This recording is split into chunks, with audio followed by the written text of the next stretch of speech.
자, 그러면 이어서 보도록 합시다. 자, 이번에는 대기의 안정도예요. 대기의 안정도. 우선 이 안정도라고 하는 말 자체를 잘 이해를 하셔야 될 것이, 지구과학에서 안정되어 있다, 불안정하다라고 하는 것은 이 상하 운동을 할 수 있는가 없는가 그 여지에 따라서 안정과 불안정을 나누게 됩니다. 그러니까 상하 운동이 여전히 일어날 수 있는 그런 것이 있다고 하면 불안정하다라고 말하게 되고, 이게 만약에 그렇지 못하고 억제된 상태다 그러면 안정되어 있다라고 볼 수가 있는 것들이죠. 자, 그러면 여기에서 지금 보면 세 가지 그래프가 나오고 있는데, 우선 이 맨 끝에 있는 중립에 대한 것은 잠깐만 제껴두고 안정하고 불안정 두 가지만 잠깐 보도록 합시다. 안정되어 있다, 불안정하다라고 하는 요것을 우리가 어떻게 판단할 수 있는 거냐면, 공기덩어리 내부에서의 온도 변화율하고 그 다음에 공기덩어리를 감싸고 있는 주변의 온도 있죠. 이 주변의 온도 변화율과의 관계에서 얘가 결정이 되는 겁니다. 아주 쉽게 생각하면 그거예요. 만약에 어떤 공기덩어리가 지금 이게 상공에 있는데 이 공기덩어리의 온도가 주변보다 낮으면 얘가 밀도가 크기 때문에 밑으로 떨어질 수밖에 없습니다. 그쵸? 반대로 이 공기덩어리가 주변의 온도에 비해서 높대요. 그럼 얘가 위로 뜨겠죠? 이런 식으로 상하 운동할 수 있는 것들은 결국 주변과 공기덩어리 온도의 상관관계에서 나오는 것을 의미한다라고 생각하시면 될 것 같습니다. 자, 그러면 지금 여기서 이 두 가지만 볼 겁니다. 두 가지의 그래프에서 보시게 되면 뭐가 있냐면 건조 단열선이라고 나온 것이 있습니다. 건조 단열선. 자, 건조 단열선이 여기서 지금 이렇게 나온 것이 하나 있고 여기서는 이렇게 나온 것이 하나 있습니다. 이게 지금 언뜻 보면 기울기가 다른 것처럼 보이는데 같은 기울기예요. 자세히 보시면 같은 기울기입니다. 그래서 건조 단열선이라 하게 되면 공기덩어리 내부에서의 온도 변화선이라고 생각할 수 있는 것이죠. 100m 상승할 때마다 1도씩 변화되고 있는 그 변화율을 말하고 있는 겁니다. 그리고 여기에서 이 기온선이라고 나오는 이게 있습니다. 기온선. 이게 뭘 말하는 거냐면 공기덩어리를 감싸고 있는 주변의 온도선이라고 생각하시면 됩니다. 그러니까 밑에서 위로 올라갈수록 지구 복사에너지가 적게 도달하기 때문에 그 온도 변화가 생길 수밖에 없어요. 그런데 온도 변화가 일정하지가 못하고 어느 지역은 온도 되게 빠르게 떨어지는가 하면 어느 지역은 되게 천천히 떨어집니다. 올라갈수록. 그 이유는 그 지역에 갖고 있는 수증기량에 의해서 결정된다라고 생각하시면 되는데, 물론 이거 하나만의 이유가 있는 건 아닙니다.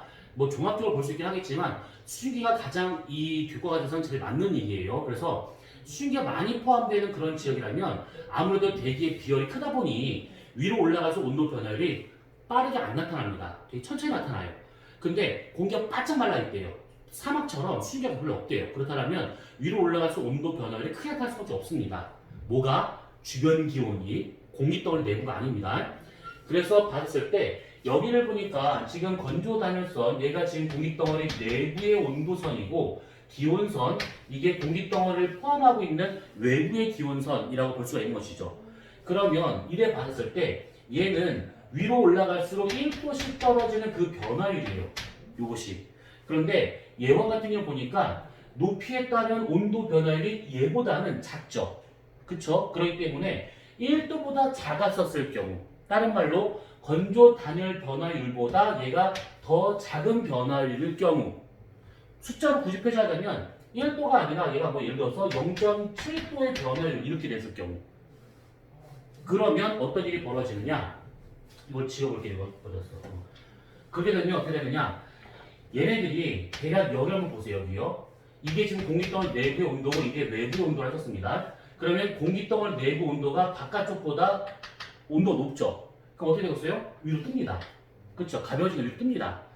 쭉쭉 떠요. 그 다음에 여기의 온도를 보니까 공기덩어리 내부의 온도가 바깥쪽 온도보다 낮습니다. 그럼 밀도가 커야겠죠? 내려와야 됩니다. 그래서 어디로 가게 되느냐? 여기로. 이 높이에 수렴을 하게 됩니다. 이 높이에. 자, 이 얘기는 뭐냐면 만약에 공기덩어리를 임의대로 우리가 조작할 수 있다면 가정합시다. 여기 있는 공기덩어리를 내가 얘기를 쭉 들어 올렸대요. 쭉 들어올려서 딱 놔요.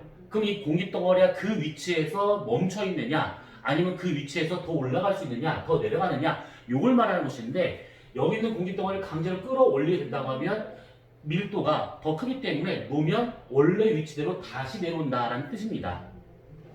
만약에 이 공기덩어리를 끌어내렸습니다. 이렇게 내리게 된다고 하면 공기덩어리의 온도가 바깥쪽보다 높기 때문에 얘를 끄집어 내린 다음에 딱 놓으면 다시 위로 뜨는 것이죠. 그래서 이 위치로 공기가 수렴을 하게 되는 겁니다. 이 위치로. 그래서 여기를 기준으로 해가지고 대략적으로 이런 식의 구름이 만들어질 수가 있다라는 얘기죠. 기층이 안정되었을 경우 저렇게 될 수 있다라는 겁니다. 간단하죠? 그러면 얘를 한번 보세요. 얘를 보시게 되면 이게 지금 요 건조 단열선, 점선이 공기덩어리 내부의 온도고 바깥쪽이 외부의 온도입니다. 자, 그랬었을 때 여기에 높이를 봤더니 내부의 온도가 바깥쪽보다 낮습니다. 그러면 공기덩어리 더 무겁다는 얘기이기 때문에 밑으로 가라앉아야겠죠. 근데 이 높이에서 보게 되면 내부의 온도가 바깥쪽보다 더 높죠. 그러면 가볍기 때문에 위로 뜰 수 있다 이 뜻입니다. 그러면 얘가 지금 공기덩어리의 처음에 위치가 여기였다라고 가정을 했었을 때 그때 이 공기덩어리를 만약에 강제로 이게 끌어올리잖아요. 그럼 손을 딱 놔요. 그러면 그때 이 공기덩어리는 계속 올라간다라는 얘기입니다. 여기 있는 공기덩어리를 강제로 끌어내려서 이렇게요. 끌어내리고 손을 딱 놓으면 그대로 내려앉는 상태. 이게 불안정한 상태입니다. 얘랑 좀 차이가 있어요. 얘는 공기덩어리를 끄집어 내리면 다시 올라가는 것이고 얘를 끌어올리면 놔서 내려가는 상태, 원래 위치로 돌아가는 상태를 말하고 있는 것이고 얘는 끄집어 내렸으면 내려가 버리고 올렸으면 올라가 버리는 그런 상태를 말하고 있는 겁니다. 그래서 이것이 안정, 이것이 불안정. 그쵸? 그러면 얘는 뭘까요? 얘를 끄집어 내리잖아요? 그러면 얘는 상하 운동 없이 그냥 그 자리에 멈춘 상태를 말하고 있는 겁니다. 끄집어 올리잖아요? 그러면 그냥 그대로 있는 상태를 말하고 있는 거예요. 상하 운동의 변화가 없습니다. 얘는. 그래서 얘는 좀 특이한 경우니까 빼고 두 가지 경우만 잘 생각하시면 되는 겁니다. 불안정이냐 안정이냐. 이것은 결국 공기덩어리 내부에서의 기온 변화율과 주변의 기온 변화율의 상관관계에서 나온다라는 얘기죠. 그래서 예천되면 건조 단열 변화율이 주변 기온 변화율보다 클 경우, 얘는 건조 단열 변화율이 주변 기온 변화율보다 작을 경우, 얘는 건조 단열 변화율과 주변 기온 변화율이 같을 경우, 그래서 대기의 안정도는 이렇게 결정되더라라는 얘기입니다. 됐죠? 자, 이거를 갖고 밑에 보시게 되면 여기 나온 게 있습니다. 이거. 자, 이 그림이 뭐냐면 절대 불안정, 조건부 불안정, 절대 안정 이렇게 되어 있습니다. 이게 뭐냐면 여기서 보면 요게 있어요. 요게 뭐냐면 건조 단열선이에요, 이게. 그러니까 뭐냐면 100m당 1도의 변화가 생기는 그 변화를 말하고 있는 겁니다. 불파 공기. 여기 나오는 요 선은 수변 단열 변화선입니다. 100m당 0.5도의 변화가 생기는 그 변화율이죠.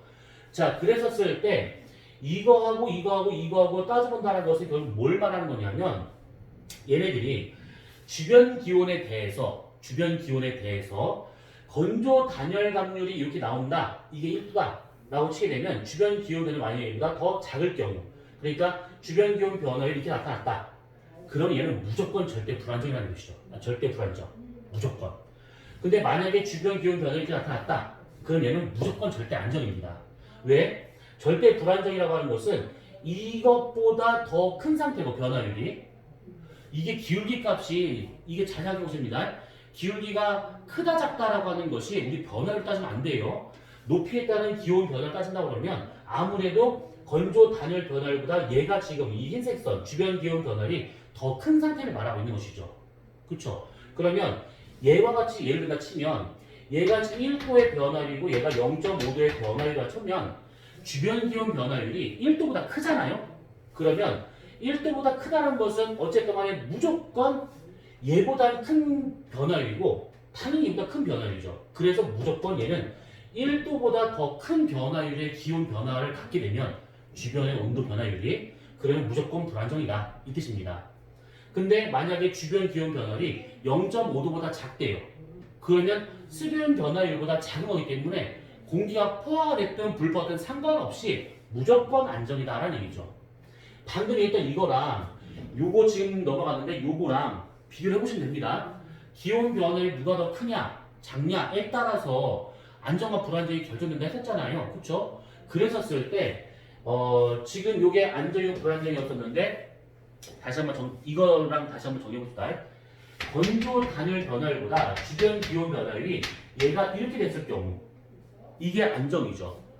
건조 단열 감률과 주변 기온 변화율 중에서 이게 된다. 그럼 얘는 불안정입니다. 됐죠? 이건데 여기에서 지금 나오는 요 뜻은 뭐냐면 주변 기온 변화율이 공기덩어리 내부의 변화율에 대해서 어떠냐, 값이 누가 더 크냐, 이걸 지금 비교하는 그 영역이에요. 그러면 이게 지금 잘 이해 안 갔을 것 같아서 다시 한번 얘기하는 겁니다.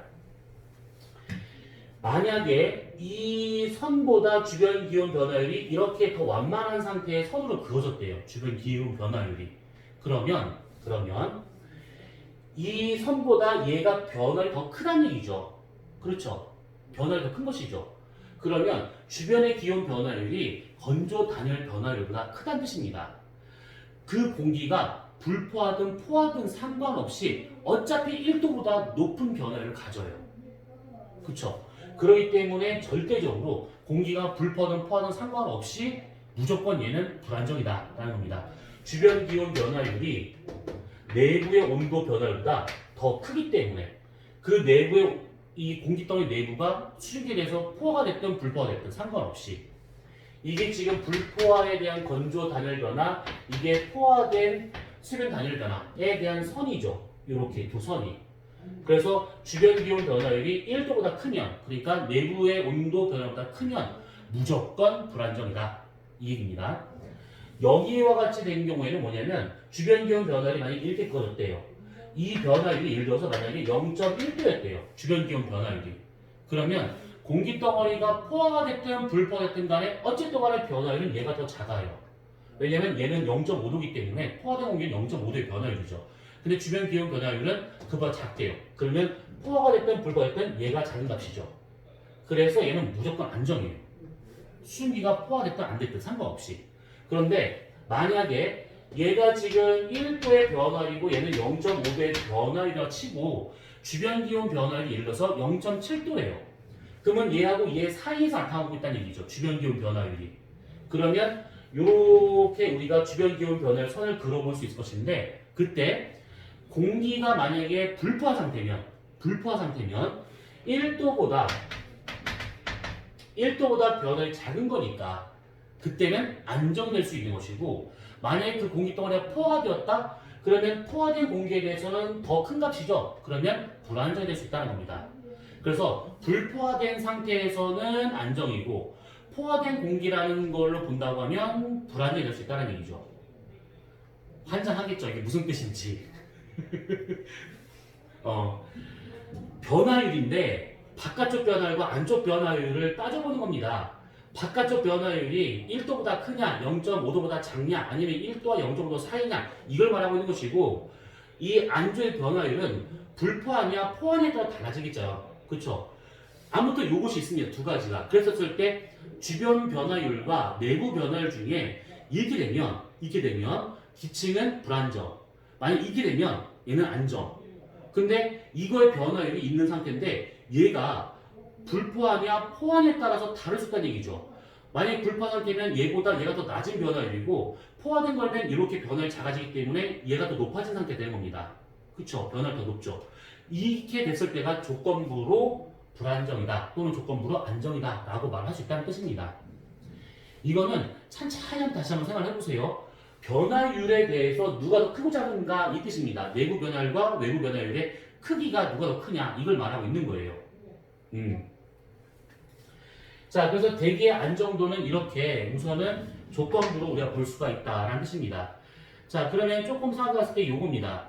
이게 그 보통 문제에서 나왔었을 때가 이런 식의 문제가 나옵니다. 이거 공장 굴뚝에서 나온 연기의 형태를 보고 얘가 지금 어떤 상태일 것인가 이걸 지금 말하고 있다라는 겁니다. 그러니까 뭐냐면 지금 여기서 두 가지만 설명이 되고 있는데 만약에 여기 여백이 어디 있을까? 여백을 한번 그려보도록 합시다. 공장 굴뚝에서 나오는 연기의 형태가 이게 굴뚝입니다. 연기 형태가 이렇게 나간대요. 그러면 상하 운동이 없는 상태죠. 안정된 상태입니다.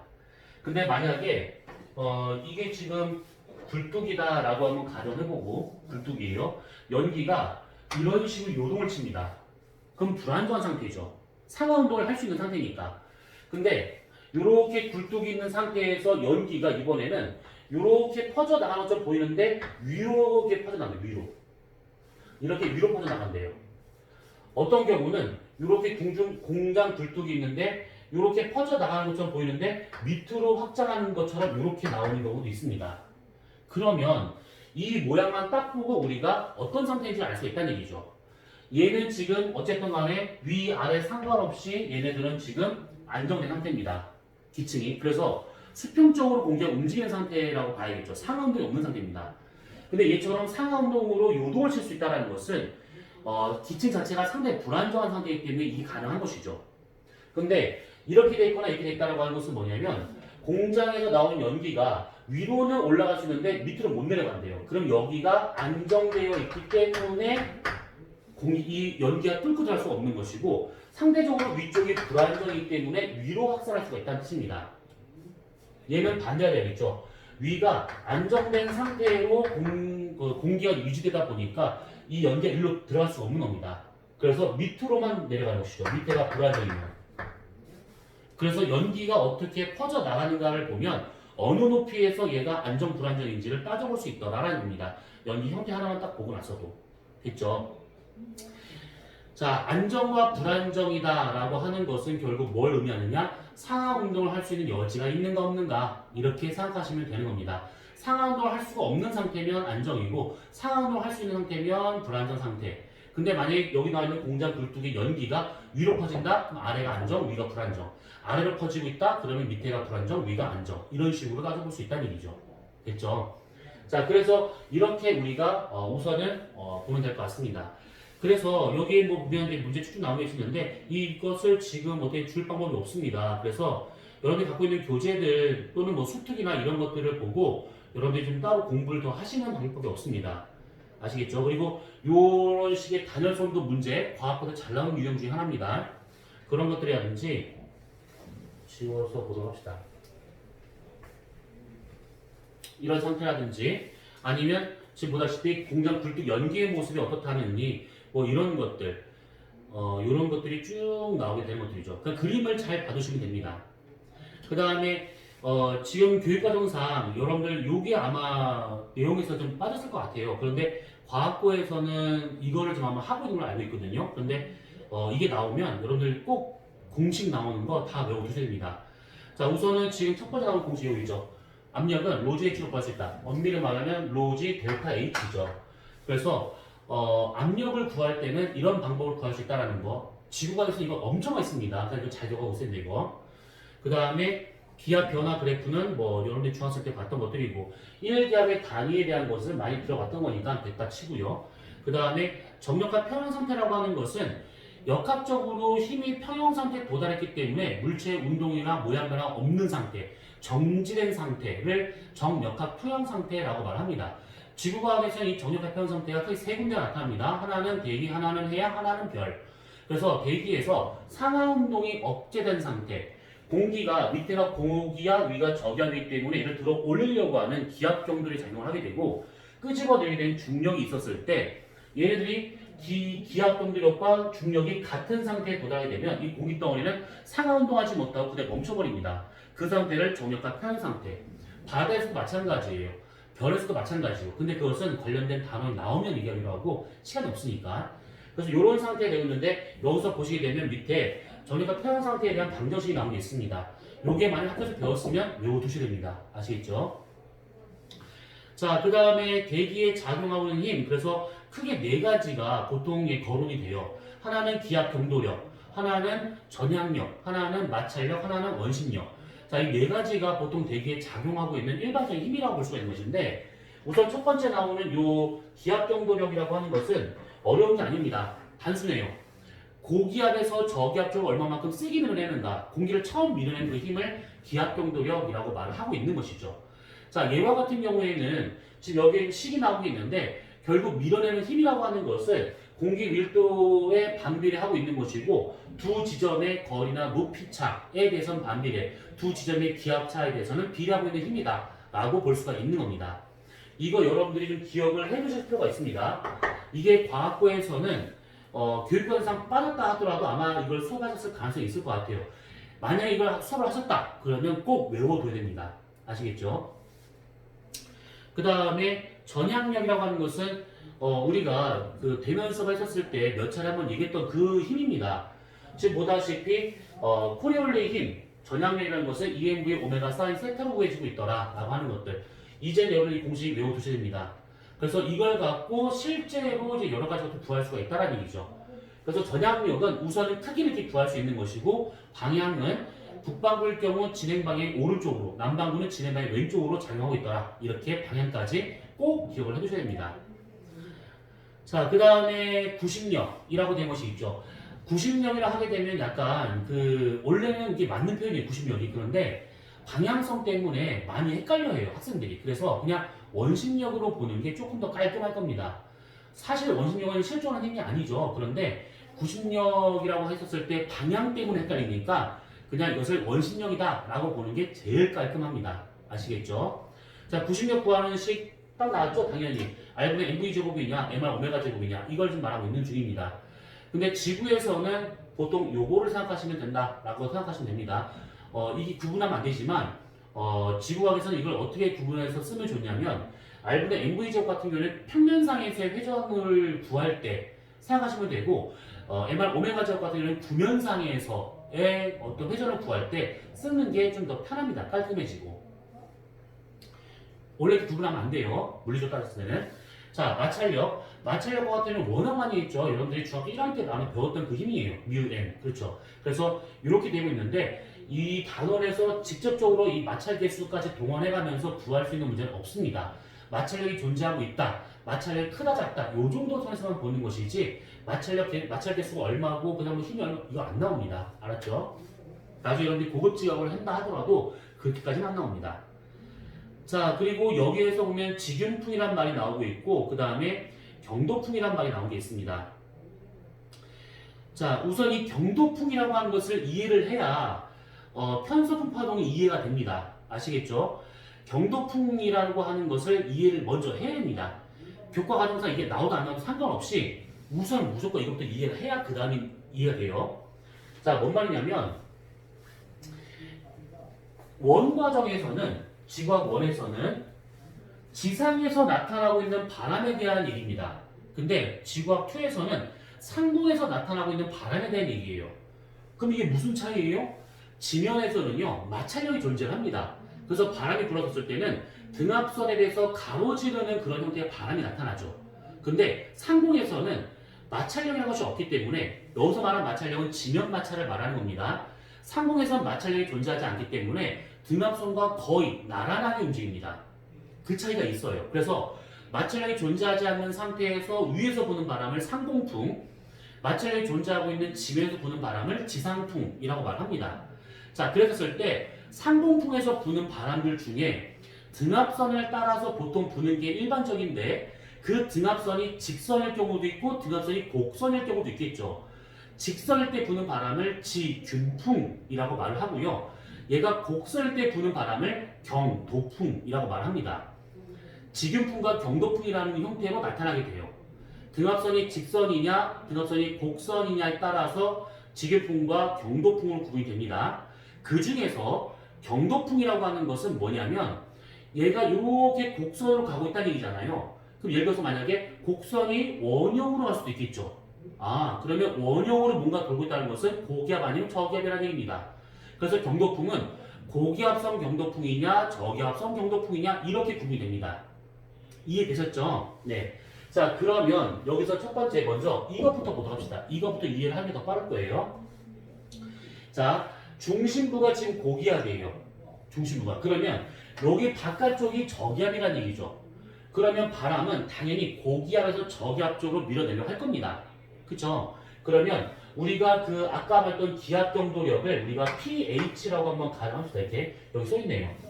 기압 경도력 pH는 여기서 어떤 공기가 이쪽 바깥쪽으로 밀어내려고 하는 요 힘으로 얘가 작용하고 있는 겁니다. 고기압에서 저기압 쪽으로. 그쵸? 자, 그때 얘가 이렇게 밀어내려고 하는데 문제는 뭐냐면 이게 보면 안 되는데 여백 어딨냐 여백. 이렇게 보도록 합시다. 자, 이거 여백 없이 우선 여백에다 한번 표현할게요. 고기압이 이렇게 있어요. 그러면 이 안에서 바깥쪽 공기를 밀어냅니다. 그러면 안에서 바깥쪽으로 공기를 처음에 밀어내려고 하는 이 힘이 뭐냐면 기압경도력이 되고 있다는 얘기죠. 됐죠? 자, 그랬었을 때 전향력이 작용합니다. 공기가 움직이자마자 이 힘을 받아서 움직이자마자 바로 전향력이 작용을 해요. 오른쪽 직각 방향으로 북방울 경우. 그러면 여기서 이쪽 방향으로 전향력이 나타나더라라는 얘기죠. 그러면 이 바람과 이 밀어내는 힘과 전향력의 합력 크기 방향대로 해가지고 이 공기는 여기서 이쪽 방향으로 꺾이게 됩니다. 그쵸? 자, 그 상태에서 전향력은 연속적으로 계속 작용합니다. 한 번 작용 끝나는 것이 아니죠. 계속 잡아 끄는 겁니다. 그러면 이렇게 가고자 하는 이 바람을 다시 오른쪽 직각 방향으로 전향력이 나타나게 된다고 하면 또다시 이 힘과 가는 방향에 대한 합력 크기 방향대로 해서 공기는 이쪽 방향으로 꺾이더라라는 얘기죠. 한 번 더 해볼까요? 전향력이 계속 작용하고 있습니다. 오른쪽 직각 방향으로. 그러면 이때 두 힘의 합력 크기 방향대로 해서 얘는 이쪽으로 가더라라는 얘기죠. 그러면 이렇게 계속해서 나가려고 하는 바람에 대해서 오른쪽 계속 꺾잖아요. 이렇게 잡아 끌잖아요. 그럼 이 바람이 여기서 출발하면서 점점 꺾여서 이쪽으로 얘가 가버립니다. 이게 만약에 지상이면 여기서 나온 공기가 시계 방향 돌아서 발산한다 라고 할 수 있는 것이죠. 시계 방향으로 돌아서 발산한다 라고 얘기할 수가 있는 겁니다. 그런데 상공풍에서는 그게 아니에요. 상공에서는 이런 식으로 가는 것이 아니라 결과적으로 이 공기가 고기압이 이렇게 있으면 이 공기 덩어리가 받는 힘을 받았을 때 여기서 얘를 이쪽으로 밀어내려고 하는 기압 경도력이 존재하게 되는 것이고, 그리고 방금 봤었던 그 형태를 본다면 얘는 시계 방향으로 등압선을 가로지르지 않고 왔다 갔다 계속 이렇게 회전하고 있다는 얘기인데, 그때 이 공기는 이쪽 방향으로 가고자 하는 것들이죠. 이 정도 속도를 갖고. 그러면 진행 방향에 대해서 오른쪽 직각 방향으로 뭐가 작용하냐? 전향력이 작용하더라라는 얘기입니다. 이해되셨죠? 자, 그러면 이렇게 있는 상태에서 그러면 끝나느냐? 아니죠. 뭐가 있냐면 얘가 이렇게 가는 거에 대해서 원운동을 하고 있기 때문에 아까 구심력이 작용한다 했었습니다. 구심력. 근데 그 구심력은 방향성 때문에 헷갈릴 수 있으니까 원심력으로 대체한다라고 했었습니다. 그래서 여기다 원심력을 그려보자면 결과적으로는 여기서 바깥쪽으로 나타나고 있는 이 상태로 해서 원심력이 나타나더라는 얘기죠. 그랬을 때 왼쪽 오른쪽의 두 힘이 같으면 등압선을 가로지르지 않고 그대로 원형으로 돌게 되는 바람이 부는데 그것을 고기압성 경도풍이라고 말하는 겁니다. 이해됐죠?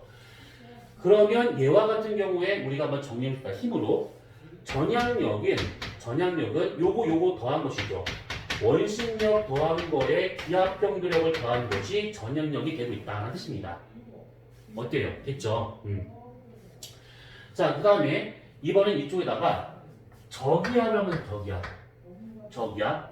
자, 이번에는 바깥에서 안쪽으로 공기를 밀어내려고 합니다. 그러면 이 공기 덩어리가 받는 힘의 방향은 우선 안쪽으로 밀어 넣으려고 하는 기압경도력이 작용하게 될 것이고, 반시계 방향으로 회전하고 있다라고 치게 되면 진행 방향의 오른쪽 직각 방향으로 전향력이 나타나야겠죠.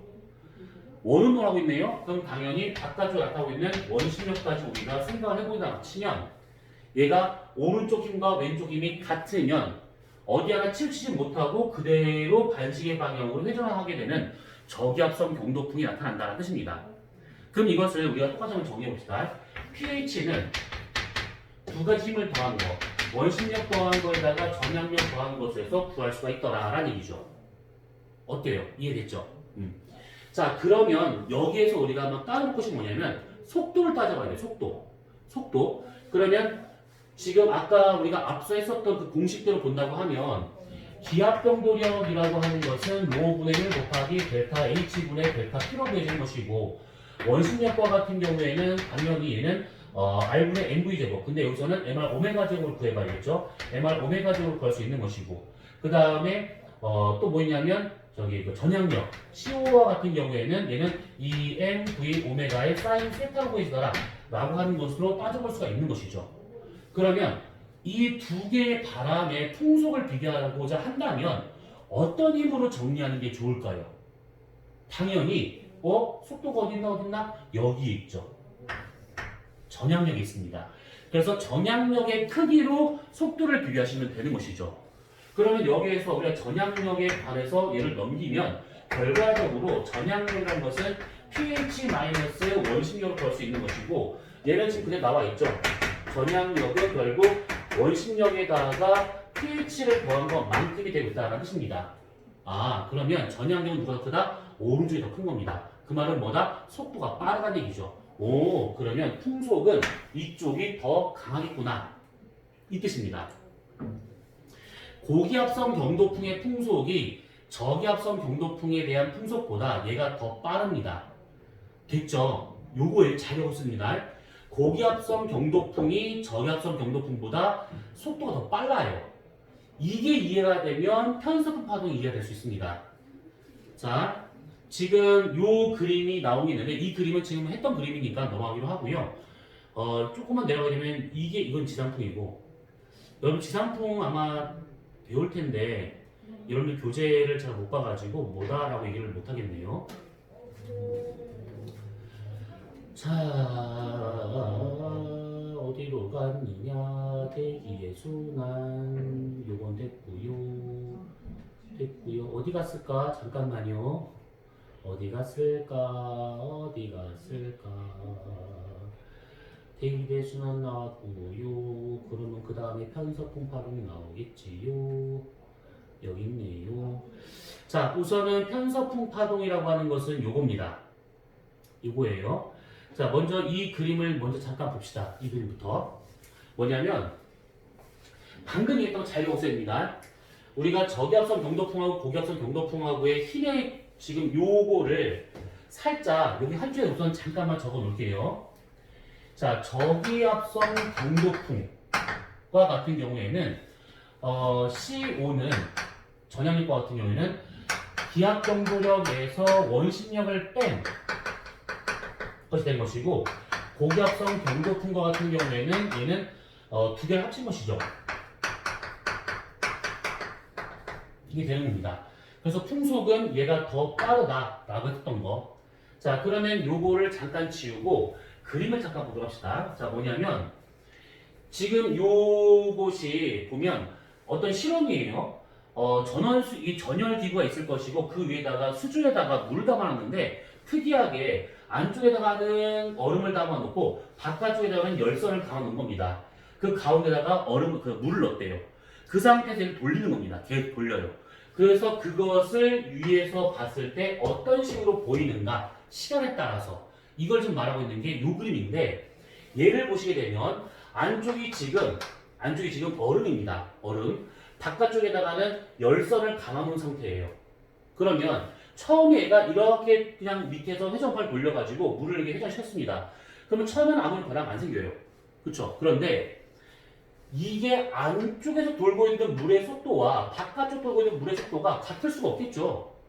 이게 지금 고체일 경우 지구와 같은 경우에는 안쪽 도는 각속도나 바깥쪽 돌고 있는 각속도는 똑같습니다. 그런데 얘는 지금 유체예요. 대기. 그렇기 때문에 안쪽 돌고 있는 속도하고 바깥 돌고 있는 속도가 똑같을 수가 없어요. 안쪽이 느리고 바깥쪽이 빠릅니다. 그렇죠. 그리고 안쪽은 얼음으로 되어 있고 바깥쪽은 열선이기 때문에 여기에 그 어떤 물의 흐름보다는 바깥쪽 물의 흐름이 훨씬 더 빠릅니다. 그 이유 때문에, 온도 때문에. 그래서 안쪽과 바깥쪽에 온도차가 생기면서 이 안에서 파동이 형성이 됩니다.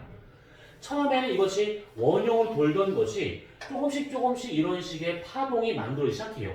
그러다가 파동이 아주 심해지는 상태로 바뀔 수 있다는 얘기죠. 이 얘기입니다. 이거를 지구에 접목을 시키잖아요. 그러면 가운데 부분을 고위도 지역의 추운 지역, 바깥쪽을 저위도의 더운 지역, 그러면 가운데 지역, 우리나라 같은 중위도 지역에서는 찬 거 더운 거 사이서 있기 때문에 이런 식의 파동이 만들어질 수 있더라라는 얘기죠. 그것을 그림을 보시게 되면 이렇게 나옵니다. 요게 지금 보시면 처음에 이 안쪽에 지금 찬 공기가 극지방에 찬 공기가 지금 되어 있는 중이고 바깥쪽에 좀 따뜻한 공기 이렇게 지금 자리 잡은 상태입니다. 방금 봤던 그 실험이 이걸 위에서 본 거랑 좀 똑같은 거예요. 그러면 여기에서 얘들은 그냥 원활히 천에 이게 돌아갑니다. 바람이. 자, 여기서 말한 바람 상공풍입니다. 지상풍 아니에요. 상공풍입니다. 그 상공에서 부는 바람이 처음에 이렇게 되다가 나중에 이것이 이 위쪽과 아래쪽에서 회전한 속도가 다르게 된다고 하면 조금씩 이렇게 파동이 형성이 됩니다. 그 파동이 아주 심해져요. 이렇게. 그러다가 보시게 되면 여기서 이렇게 되면 얘랑 가까워져요. 여기가. 얘처럼. 그래서 이렇게 심하게 파동이 만들어지면 여기가 가까워집니다. 그럼 여기가 붙으면서 요게 분리가 되고 얘가 떨어져 나간다는 얘기죠. 그렇게 해서 온대저기압의 발달에 영향을 줄 수도 있습니다. 그래서 편수 파동이 이렇게 원형을 돌다가 슬그머니 파동 형성되다가 파동이 심해져서 나중에 만나게 되면 이것이 잘라지고 해서 다시 처음처럼 원형으로 도는 형태의 편서분 파동으로 가더라라는 얘기죠. 요거예요. 자, 그런데 여기서는 이것보다는 뭘 생각해야 되냐면 요거를 봐야 돼요. 요거. 이것 때문에 많이 헷갈립니다. 이것 때문에. 근데 이것이 뭘 의미하는 거냐면 우리가 방금 했었던 저기압선 경도풍, 고기압선 경도풍 이거를 연결해서 보시면 됩니다. 자, 뭐냐면 얘네들이 지금 이게 파동이 그려지면서 가고 있대요. 파동이 그려지면서. 그러면 여기서 이렇게 가고 있대요. 자, 그러면 이렇게 돌고 있는 상태에서 우리가 이것을 어떻게 따져볼 수 있는 거냐면 저기압성이라고 하는 것은 결국 반시계 방향으로 회전하고 있는 걸 말하고 있고 고기압이라고 하는 것은 시계 방향을 말하고 있는 중이죠. 돌아가는 방향을 따지면 됩니다. 아, 그러면 여기서 봤을 때 얘는 이쪽 방향으로 회전하고 있는 중이죠. 그러면 고기압 쪽이죠. 시계 방향 회전이니까. 여기서는 지금 얘가 이렇게 돌고 있습니다. 반시계 방향. 그러면 저기압 쪽이죠. 여기는 시계 방향 돌고 있으니까 고기압 쪽이죠. 회전 방향만 보면 대략 얘가 어느 식의 경도풍인지 알 수 있다는 겁니다. 됐죠? 자, 그러면 여기에서 방금 보다시피 여기가 지금 고기압선 경도풍, 여기가 저기압선 경도풍, 여기가 고기압선 경도풍이다. 얘가 지금 빠르고요. 얘가 지금 느리다. 얘가 빠르다. 이렇게 우리가 볼 수 있는 겁니다. 편서풍 파동이 이렇게 곡선을 그리면서 가는 파동이잖아요. 그렇기 때문에 곡선이기 때문에 고기압성, 저기압성, 고기압성, 저기압성 이게 반복적으로 나타나는 현상을 말하고 있는 겁니다. 그러면 여기서 공기는 아주 빠르게 여기를 지나가려고 해요. 그렇죠? 그러면 얘가 가서 이 공기가 이렇게 돌아서 빨리 빠져나가면 되는데 문제는 여기서 정체가 되고 있습니다. 느려요. 뒤에서는 지금 빠르게 공기를 보내주고 있는데 앞쪽에서 얘가 안 나가고 있는 겁니다. 느리게 빠져나가다 보니까 공기가 여기를 기준으로 해서 뒤쪽으로 퇴적이 돼야겠죠. 그쵸? 뒤쪽으로 퇴적이 돼야 돼요. 그러면 공기량이 많아진다는 얘기죠. 앞쪽에서 공기가 빨리빨리 빠져나가줘야 되는데 못 나가요. 그래서 뒤쪽에서 많은 공기가 막 밀고 들어오다 보니 여기에 지금 공기량이 많아지고 있다는 겁니다.